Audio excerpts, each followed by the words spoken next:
Hello, everyone, and welcome back to Wondergoal, the soccer betting podcast from the Action Network. My name is Michael Leboff, and joining me for this hour, Euro 2024 quarterfinal betting preview are BJ Cunningham, fresh from watching Team USA bow out of Copa America in Kansas City, and Sam Ingram, who is at a very different atmosphere.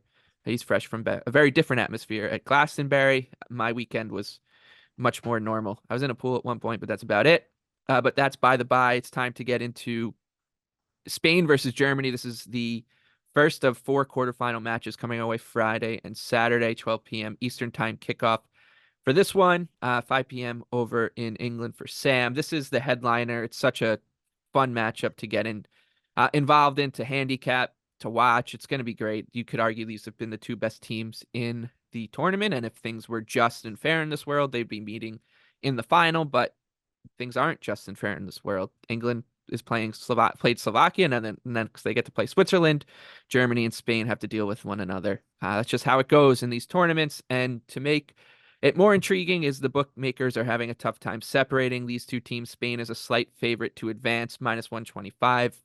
Germany is an even money underdog. The three-way line at Bet365 is Spain +162, Germany +175, and the draw at +220. Sam, I think this one has all the makings of one of those really hyped matches. It'll be one for the people who love to sit back and watch tactical nuance, but I think it's going to be a stalemate. I like the draw. I think that this match is going to be a nail biter in the 1-1 fashion, the 1-1 sense of the word. Yeah, so two of the big boys probably would have made a cracking final, actually. Two of the tournament's heavyweights, two of the most impressive nations out in Germany this summer. And you'd say Spain have exceeded most people's expectations. I love everything Yamal and Williams have to offer out wide. The rest of the squad is packed with elite level experience and know-how. And they're so good technically, as you'd expect from a Spanish setup. They've been overly clinical too, which certainly helps in tournament football when chances are few and far between. Germany, mine and BJ's anti-post pick, started the tournament superbly. Switzerland posed a tough test, but they found a way and then swatted Denmark aside in the round of 16, which would have proved tricky for a number of nations like England. This is now a real test for the squad and Julian Nagelsmann. I see a fixture, one where either side will butt heads, not give too much away, like you mentioned, Michael, for large periods of the game. It shouldn't be a massively open encounter, I don't think, unless we see an early goal, like we did in Austria versus Turkey last night. I think it'll be tight. I think it'll be nervy, like these meetings often are at the business end of a tournament when two big nations are involved. Like you said, the bookmakers can't split the two sides. The draw is at +220, which I think is a live runner. The home advantage and the fact it's in Stuttgart, which is historically a very good venue for Germany, makes me lean towards them if I had to choose. They'll need to win that midfield battle against Spain. If they don't, they're in trouble. And interestingly, no host nation has ever been eliminated from the quarterfinal stage of the European Championship. And this is Germany's 19th quarterfinal in both the World Cup and the Euros, more than any other nation on the continent. In the last game for Spain, we saw the Georgians be brave, press the Spanish high up the pitch. They disrupted the build-up play and that progression into midfield. Nagelsmann would have, if I saw that, Nagelsmann would have spotted that. And we might see something similar from Germany in the quarterfinal. Now, the Germans have scored 10 goals across their 4 matches at the Euros. That's already the joint most in a single edition of the Euros ever for Germany. But looking at the betting expert Euros betting guide that I've got in front of me, since the Euros began in 1960, there have been 91 knockout matches with an average goals per 90 strike rate of 2.38 goals per game. Since the millennium, 38 of 51 games have gone under 2.5 goals. And specifically at this stage in the quarterfinals, 14 of 24 quarterfinals since the year 2000 have gone under 2.5 goals. And that's a 2% return on investment. Not huge in terms of ROI, but it just shows that these games at this stage of the tournament aren't exactly full of goals. So we can get under 2.5 goals here at -120 on Bet365. And like with the likely route, I think this game will take with the underline at a price that I'm happy to back it at. And with it being a quarterfinal between two big nations, it's one that I'm going to take. I'm a little bit concerned because both teams have really good attacking components at either end of the pitch. And if you line them up 1v1, player v player, I think that those attacking lineups get the better of the defense a lot of the time. So that's a concern, but I'm hopeful that those situations are few and far between and we don't get too many of those kind of high quality goal scoring opportunities. So yeah, under 2.5 goals, minus 120. Yeah, Michael, I'll be honest, it's kind of bothering me that this line is a pick 'em. And I don't know why Germany's not a favorite. I'll be flat honest. Because from a tactical perspective, I would probably guess that Spain's going to be the one that's holding the majority of the possession in this match. But we've seen in this tournament so far that for the first time since Euro 2008 final, that Spain has held under 50% possession in a match. It was against Croatia. And yes, you could say that they were up 3-0, they ceded control, and it doesn't really mean much. But it also gave us kind of a glimpse into what Spain is like when they aren't holding majority of the ball, when they have to defend for over 50% of the match. And if that's the case here against Germany, well, Croatia created well over 2 expected goals against them. They were really threatening in transition. And that is something that nobody has really, other than Croatia, has really punished Spain for. Throughout qualifying, they were super vulnerable in transition attacks, especially balls over the top. Well, we've seen from Germany throughout this tournament that they're very capable of being very versatile in possession. They can build out of the back, but also using both Havertz and Musiala as kind of decoys or guys to move defenders out of position to allow runners to go through and play those balls over the top. They've been very successful with those. So I think Germany can have a lot of success with that. Now, if they don't hold a majority of possession, I think you'll see Nagelsmann sit in some type of 4-4-2 or 4-2-4 mid block and make it really hard for Spain to play through the middle because the teams that they've played so far, for majority of the match, some of them have tried to come out and press Spain, like Sam said, Georgia did for a little bit. But a majority of the teams outside of Croatia have sat in a lower block, whereas Croatia sat in a mid to higher block and actually caused Spain some problems. In that match, they had a pass per defensive action of 10, and Spain's build-up completion percentage is only 83%. Typically, Spain's around 92, 93%. So, that's a pretty drastic difference for a team that actually played a mid-block against them. But just from a market perspective, so these two met at the 2022 World Cup. And that line closed right around where this line is at right now. Spain closed at plus 150. Germany was at plus 170. I think we all can agree that both teams have gotten better since the 2022 World Cup. And I think it's a fair statement to say that both these teams are even, right? So why isn't Germany getting credit for home field advantage? They should be closer to plus 130, plus 135. And it's really bothering me right now that this is sitting at a pick 'em.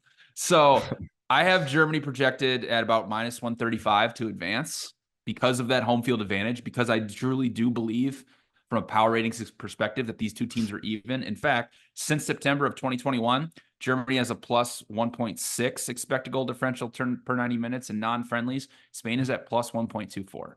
So I really like Germany to advance here. I think it's just really bothering me that this is a pick 'em to advance. So I think that they should be getting credit for home field advantage and they should be a favorite. So I like Germany to advance at minus 110. It does feel a little bit like, that the betting market was just like Germany versus Spain quarterfinals, Euro 2024. Just make it a coin flip. We don't need to overthink it. Just set the price at a coin flip and we'll go there. Like I said, I like the draw. I also like this game to go into penalties. I think that this just the word nervy that Sam kept using, I think is the way I look at it. Maybe the teams themselves, but just the atmosphere, and it just feels like one of those classic 1-1s that neither team can maybe get to nudge ahead, and we're talking about penalties deciding between who these two teams who have been the best in the field so far, advancing. So that's plus 450. I think that's a fine bet as well. The 3 p.m. Eastern kickoff. It's amazing how this draw has panned out. Obviously, we got Germany and Spain, and then Portugal and France on one half, Turkey versus Netherlands, and England versus Switzerland on the other. So Portugal and France. This is the 3 p.m. Eastern kickoff on Friday. France is a favorite. You'd imagine that that makes a lot of sense given what we've seen out of Portugal in their last two matches. Minus 150 to advance on Les Bleus. the Navigators coming back plus 120 to get through to the semifinal. Three-way line at Bet365 has Portugal at plus 240, France plus 135, and the draw here is plus 200. I feel like I can just use the exact same argument I had for Belgium and apply it to Portugal here, which is I'm not convinced by France at all. And I think Portugal has so much more to give. So I'm really tempted to do it again, but that didn't work for me with the Belgium call. It turns out I was crazy backing them to go on a run here. That was a pretty poor call on my part. But I just like this Portugal team after their first two matches was up there with the favorites to win the tournament. And they lose to Georgia in a meaningless match, didn't cover themselves in glory against Slovenia either.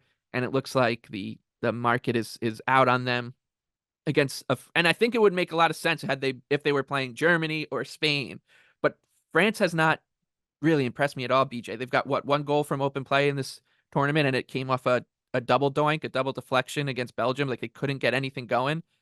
So if Portugal scores, like if they convert finally, they've missed 9 big scoring chances so far in this tournament. If they score, how is France getting to 2 here?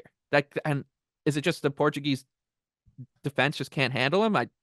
Perhaps you can make that argument, but they couldn't get by Belgium.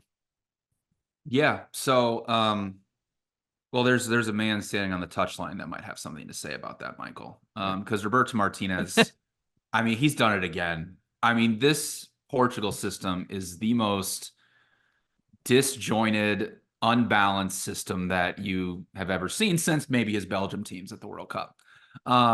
So Portugal, this entire tournament, they, I said in the last podcast, and it remained true against Slovenia, they're not even trying to play through the middle. They're just funneling the ball wide, and they're just sending crosses, and they're just kind of hoping for the best. So far this tournament, they have completed 17 crosses in the penalty area, which is the most of anybody in this tournament. So that's very impressive, right? Well, they've attempted 120 crosses, which is 30 more than anybody else in the entire tournament, which is crazy. Now, the biggest aspect of Portugal that Georgia exploited, that Slovenia really wasn't able to, because Slovenia just kept attacking from way too deep, is they are incredibly vulnerable for transition breaks. And if you know anything about France, and so far this tournament, a lot of teams have played France the way that you're supposed to, which is do not allow them to get in transition by any means necessary. Sit deep and force France to break you down, which is exactly how Belgium came out. And for large parts of that match, they really were successful. Expected goal, but they did have an incredibly high expected threat of 1.9. They had 14 penalty box shots. So yes, you could say they were inefficient. But again, like we said in the last podcast, like France has vastly underperformed in front of net. Yes, they haven't technically scored a goal themselves from open play, but they have created 6.1 non-penalty expected goals, which is, third most of anybody in this tournament. Now, if Portugal is going to come with the same setup and they're going to try to control possession and they're going to try to funnel the ball out wide, they're probably going to start Paulinho, which, other than him, they have no ball stopping in the midfield, out wide. And then once you get past Paulinho, well, 41-year-old Pepe is incredibly vulnerable to the pace that France has coming at him. So I think that France is really well set up here. They've been, the underrated part about France is like, yes, they've been inefficient in front of net, but they've been so good defensively. I'd say probably the second best defense in this tournament besides England. Saliba and Upamecano have been shutting down opposing strikers. They did it at Lukaku. Tchouameni and Conte are making it incredibly difficult for teams to play through the middle of the pitch. They're winning the ball at a high rate. France has the highest ground duel win rate in this tournament, which just shows how good they've been and at stopping the ball and preventing teams from creating chances. Only 2 shots this entire tournament, France have conceded an XG rating over 0.2. So with how inefficient Portugal has been inside the final third, I really like France at plus 140. I projected them at plus 117. I also kind of like over 2 at minus 115. I think that's an incredibly low total for how much individual quality is on the pitch. And I mean, let's just be honest. Once the first goal goes in, this thing, it's going to be a very game state dependent type of one. If either team has to be more aggressive, I think you can say that they're going to be very good at creating chances when the foot is on the pedal. So, projected close to 2.5 goals. So I think this total should be probably closer to 2.5, at around even money or even plus 110. So I'm going with France plus 140 to win inside 90 minutes and over 2 at minus 115. This is a tough one for me. So I've got a lean. I've gone for a bet builder, which is what I usually do when I'm stumped on the main markets.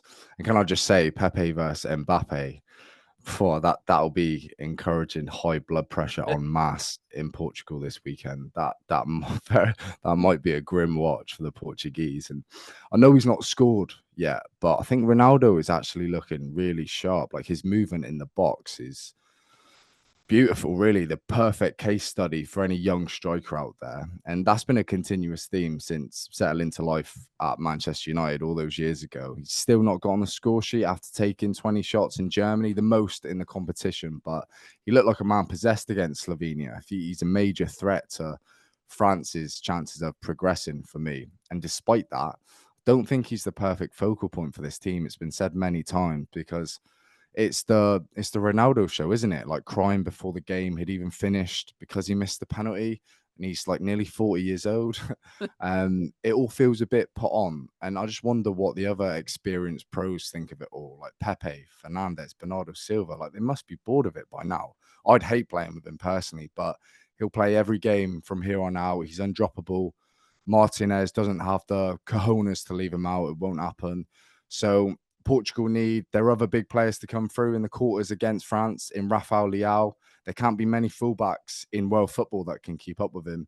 That's a real outlet, a joker in the pack. Like he's the perfect wild card for Portugal to use to unlock the French defence. If they're to have any joy, it might be through him. João Cancelo as well. I thought he was excellent against Slovenia. Over on the other side, always keen to get forward, and he'll be looking to overload the French left back if the opportunity arises. So that's something to keep an eye on. But looking at the markets, the goal line at under 2.0, I kind of get that. That was the first thing I checked. It's a bit too small for me. I wanted under 2.5. France have drawn 1-0 to Belgium and 0-0 to the Netherlands so far in their two matches against the bigger boys. And I've got a feeling it might be the same again here, as do the bookmakers clearly. The draw was the next thing I looked at. In our betting guide, it states that back in the draw at the quarterfinal stage of the World Cup and Euro since 1998 would have returned a sizable 21.8% ROI from a 1 unit level stake. And that was 19 out of 58 drawn games being tied come 90 minutes at this stage, at the quarterfinal stage. So that's huge. So the draw at 3.10 was also up there for me. But saying that, I wouldn't be surprised to see a 1-0 either way. France have an expected goals against tally of just 2.63 at the Euros. That's the lowest of any side in the quarterfinal. And not only that, this French squad have failed to score a single goal from open play in the last 5 matches. So both nations might struggle to get their opener here. I wouldn't be overly surprised if it's 0-0. In terms of my bet for this, a lean, I've ended up with Ronaldo 2 shots and under 2.5 goals at 1.8. So minus 120. I know it's a skinny price. It's not the best bet in the world, but I've kind of just lumped two things that I like together just to offer up something on this podcast. Portugal seek out Ronaldo time and time again in the final third. It's a clear instruction from Martinez. Regular crosses into the box, and I've already mentioned his movement, willingness to get on the end of these deliveries. He will also take any free kick up to about 35 years out, and he'll hit every single one, and they'll all be terrible. He won't score any of them or hit the target, but he will shoot. So 2 of them plus under 2.5 goals at minus 120. It's not the best bet in the world, but it's not the worst bet either. All right. That brings us to Saturday. That brings us to England. That brings us to what should be a carnival of stress here. It's going to be hilarious. It's going to be so funny. England's minus 175 to advance. Switzerland is plus 137 to get into the semifinals. The 3-way line has England as a plus 120 favorite, Switzerland plus 280, and the draw here is 2-1 as well. Sam, we'll just turn it over to you here. I think everybody I should say most people who are into betting soccer, as soon as that England match ended against Slovakia, their first thought was, I can't wait to see what price I can get on Switzerland. And when everybody's thinking that, the price is going to be way too short. And that's what it looks like here. I want to bet Switzerland. I really do. But the numbers just don't justify it. I want to bet the Switzerland Asian handicap plus 0.25, but it's a bit skinny. I really hoped we'd get plus 0.5 at a backable price. Just didn't get it. So this is more of a lean. It's maybe more of a suggestion than anything. Keep an eye on that plus 0.25 Asian handicap. If it moves up to the 0.5, that's something to take, definitely. So just keep an eye on it.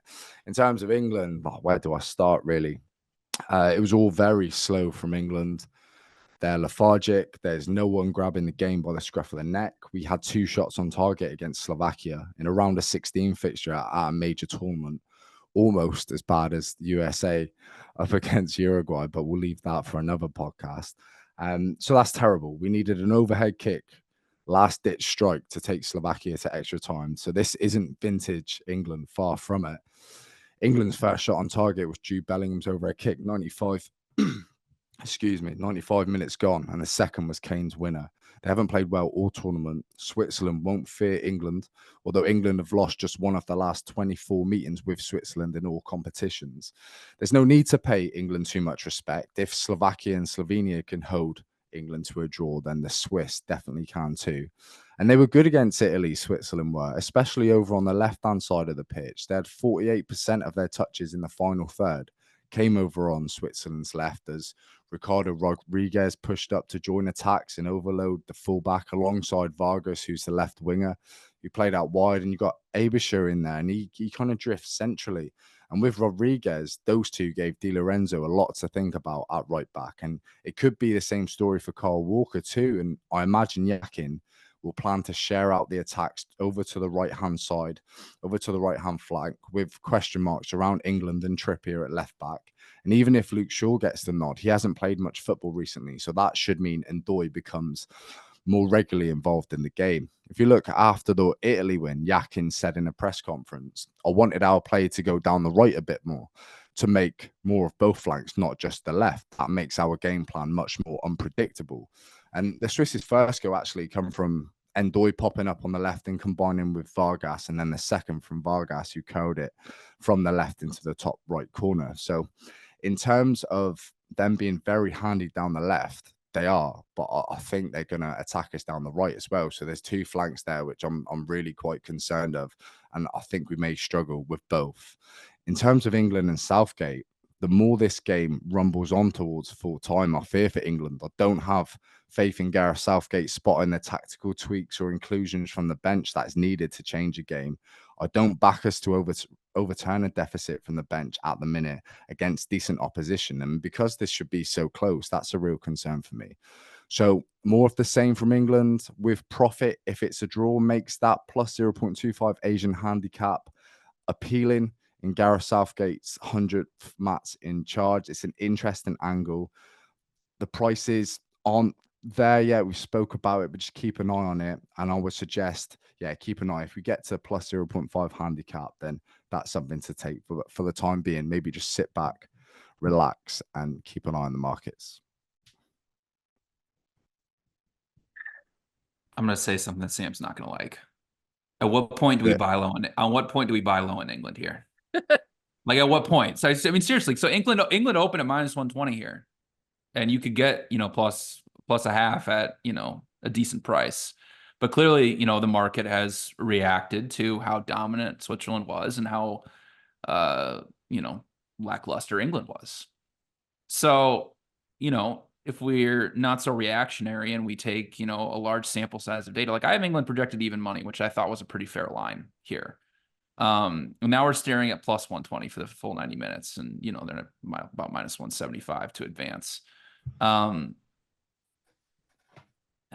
It's hard, right? Because I'm sitting here and I'm like, what is Southgate going to do, right? Like, because Sam, I've been thinking about this a lot.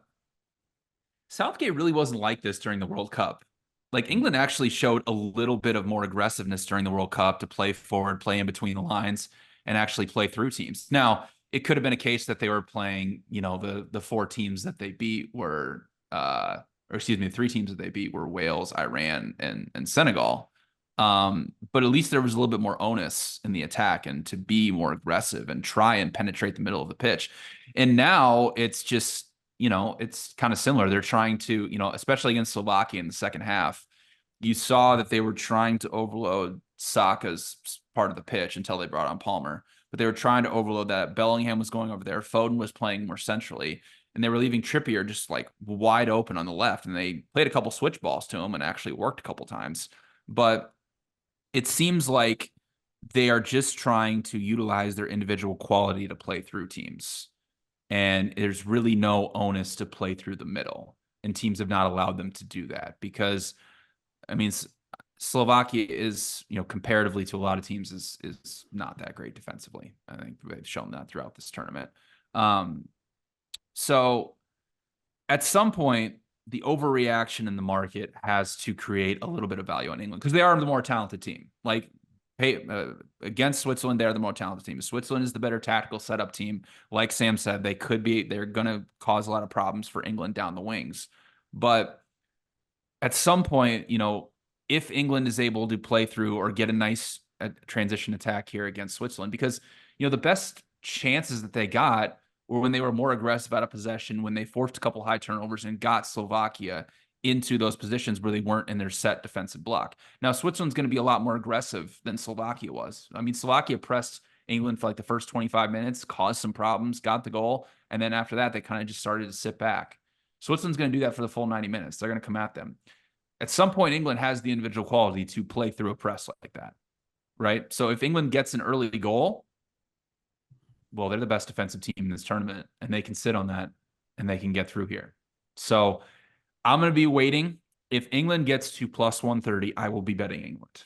I don't like to do it, but that is a 50-cent swing in the market that I'm not sure is warranted that drastically. I get that Switzerland has been a lot better, but I think at some point there has to be a buy low on England. Yeah, and I wonder if you're buying into that, like they're still the same price they were essentially to win the tournament than we saw on match day one. And they're going to be big favorites in that semifinal match. I know. It's Are we talking ourselves into it? Are we talking ourselves into? I mean, I'm going to let this match go. Okay. I'm going to let it go.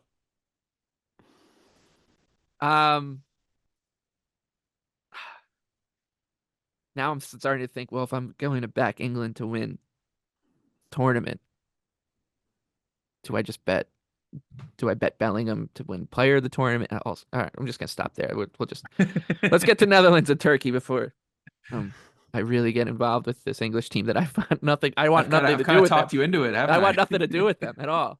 It's hilarious. Car crash theater, except not a car crash. It's like watching a car park itself. Netherlands and Turkey.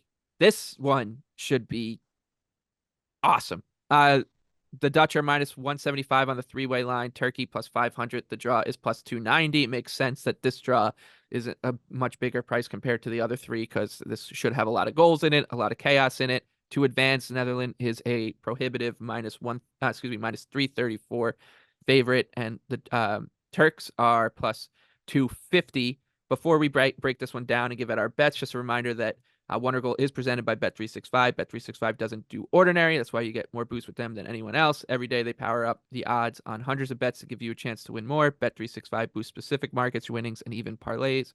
They don't stop there. Keep an eye out for the biggest and best odds with the incredible super boosts. Check out the boosts and see why it's never ordinary at Bet365.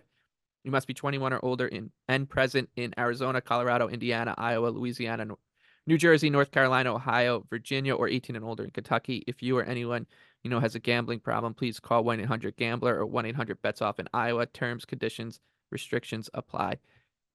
This should be so much fun, this match. I was really impressed. I know it was Romania, but I was really impressed with the way the Dutch turned it on. I think we've just been waiting for that. The attack looked confident. It was brimming. I thought Memphis Depay was dangerous.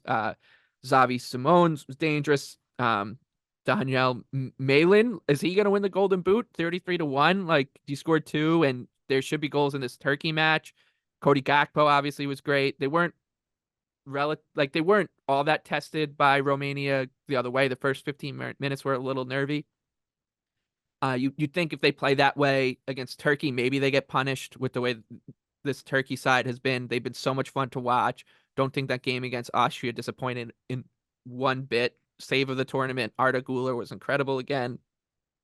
This thing, I think if we were just doing like a pool where you had to submit scores for every match, you'd feel pretty confident knowing that, Spain versus Germany, it's not going to, there's a few paths it can walk down. I think the same with Portugal and France. There's not that many outcomes for that kind of match. And for sure, Switzerland versus England feels like it's going to stay relatively stable.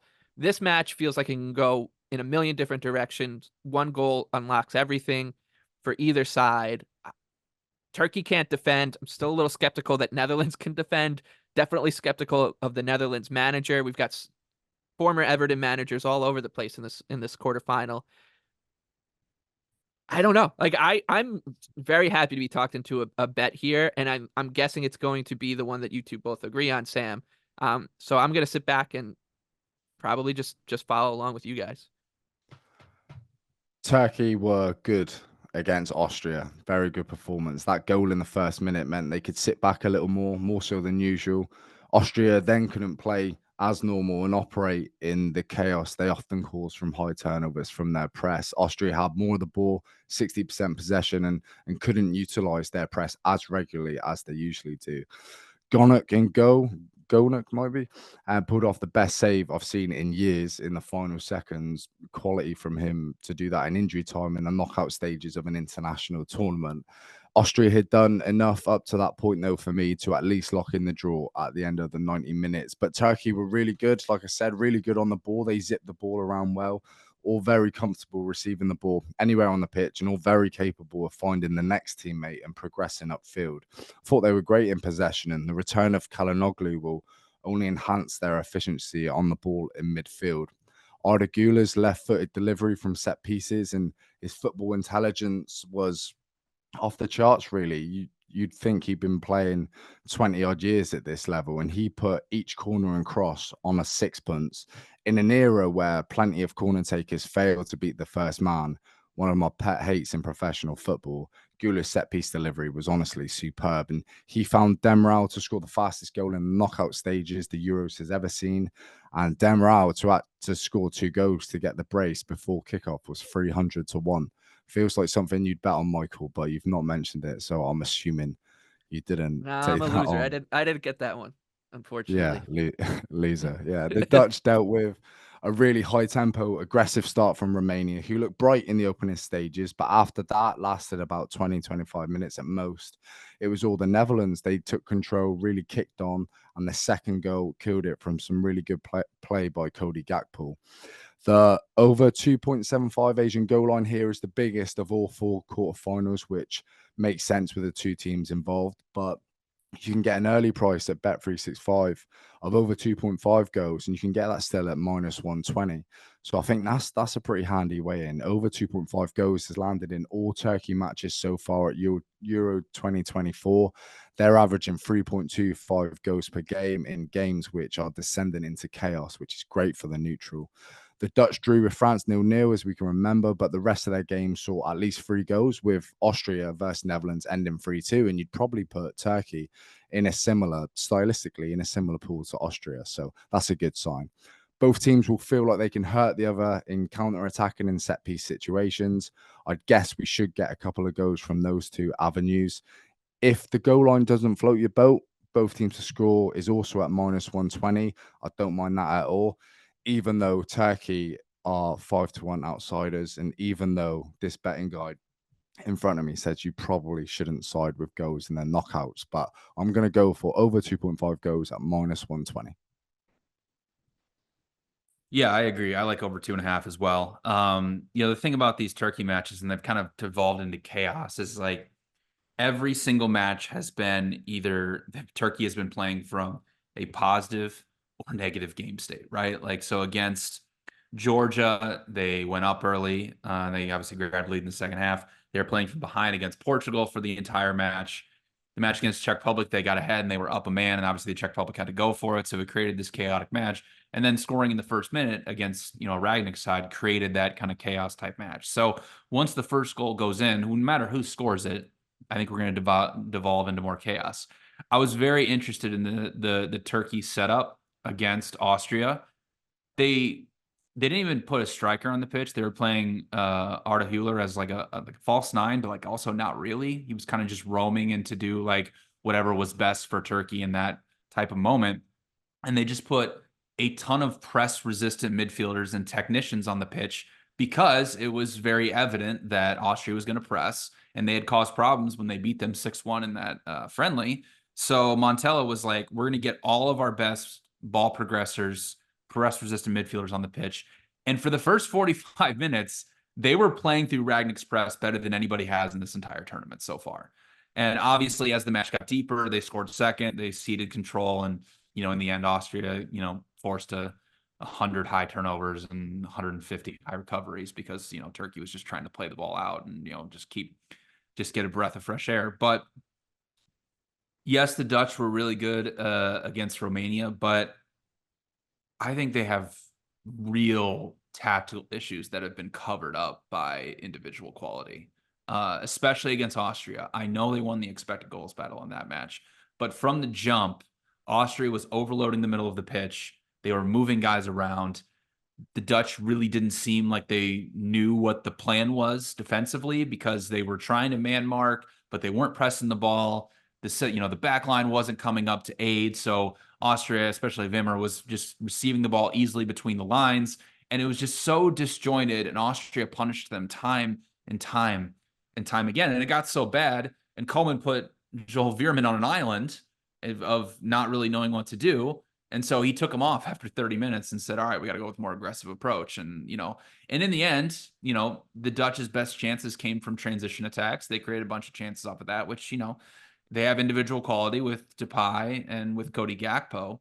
But again, with the tactical setup being bad and even in possession, and anybody who's watched a Koeman side, whether it be at Everton or at Barcelona, knows that he just opts for a ton of safe passes, right? Like it's just safe pass after safe pass after safe pass. And in this tournament, especially against Austria, those safe passes just kept going backwards right to the goalkeeper, and he was just hoofing it long to Depay or Weghorst when he was in the match, right?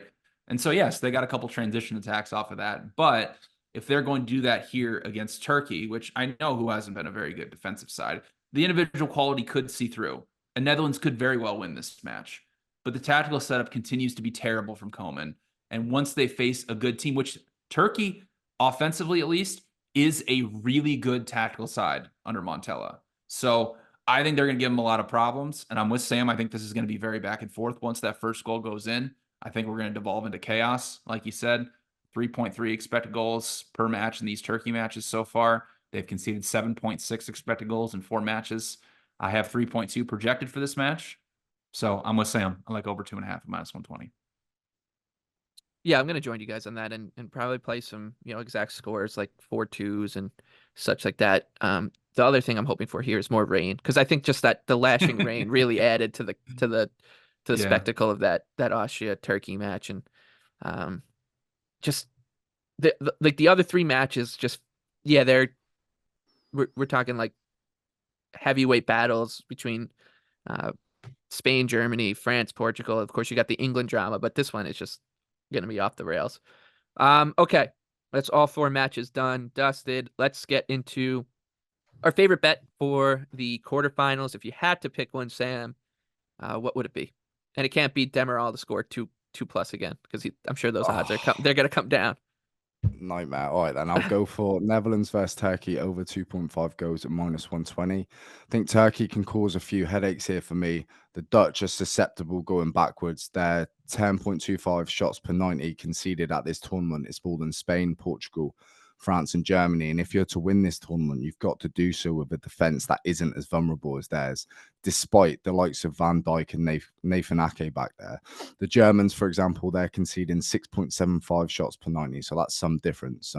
Let's hope Turkey are on it here and they can contribute too. They'll be aggressive and commit bodies forward in dangerous areas.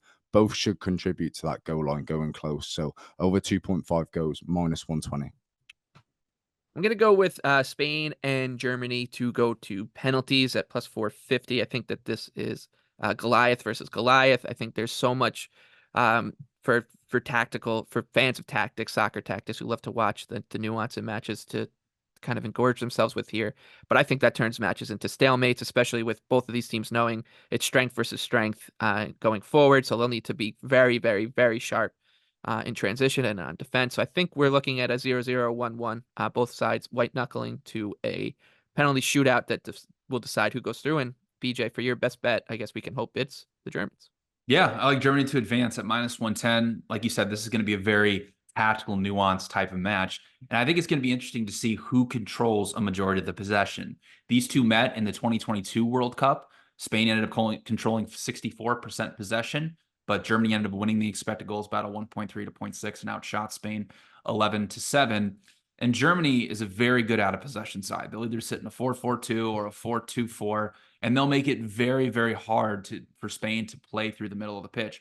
And Spain has already experienced one match in this tournament where they haven't controlled over 50% of the possession. It was against Croatia. They were leading 3-0. Obviously, they ceded control, but that was the first time since the final of Euros at 2008 that Spain had held under 50% possession. It gave us kind of a glimpse of what Spain is like when they're controlling less than 50% of the ball and have to defend for a majority of the match. Croatia ended up creating over 2 expected goals in that match. They punished Spain a couple times in transition, which is exactly what Germany can do. Germany has shown themselves to be a very versatile side. They have 6 fast break shots in this tournament. That's second most. And they've been controlling pretty much every single match that they've played. So that's a very impressive feat. But what's bothering me most about this, Michael, is that World Cup match in 2022 closed at Spain +150 and Germany +170. We're staring at pretty much the exact same line right now. Both teams have gotten better since the 2022 World Cup. And I think it's a fair statement to make that these two teams are even. So why isn't Germany getting credit for home field advantage? I think Germany should be closer to +130 or +120. And honestly, -130 or -135 to advance. So I like them to advance at -110. Lovely. All right. We'll see how this goes. Best of luck to everyone with their bets. Best of luck to Sam's England in the quarterfinals. Should be a pretty nerve-wracking weekend for everybody involved. Happy 4th of July to our American listeners. We'll see you on the other side of the holiday weekend.